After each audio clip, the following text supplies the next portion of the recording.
म्हणजे जसं अश्विनी मला सांगितलं की ती फार लकी आहे आमच्यासाठी. तर तो प्रवास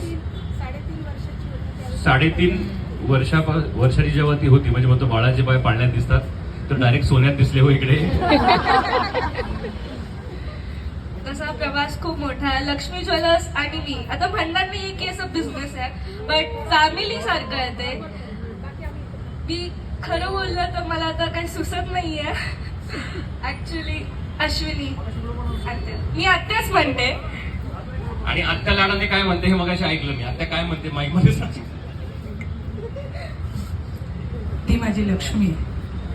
आणि दुसरी गोष्ट, आम्ही तिला लाडाने माऊ म्हणतो.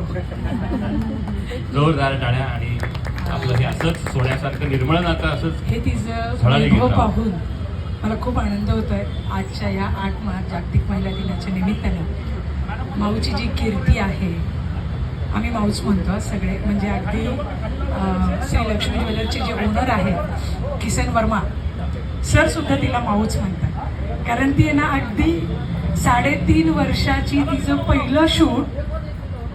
मी आज पहाटे जेव्हा मी विचार करत होते की मला कसं प्रेझेंट करायचं आहे, ओजस्वीला मला कशी आणायची आहे, तर त्यावेळेस मला काय आठवलं मॅम सांगू. एक शूट होतं, त्या शूटला ती मुलगी 6.5 वर्षाची सकाळी 9 वाजता शूट करायला माझ्यासोबत होती. ते रात्री 9:30 वाजेपर्यंत ती माझ्याबरोबर शूट करत होती. आणि जे पहिलं स्माईल होतं ना, तेच 9 इंचाचं स्माईल तिने रात्री सुद्धा मला त्याच शॉटला त्याच टेकला दिलं. हे आतनंच असावं लागतं आणि ते ठासून भरलंय, भरभरून भरलंय.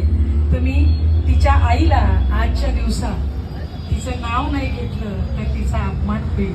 आणि खरंच ती माता माऊली पल्लवीताई कोंढरे, मी त्यांना इन्व्हाइट करते प्लीज, कारण आजचा दिवस त्याशिवाय तो पूर्ण होणार नाही.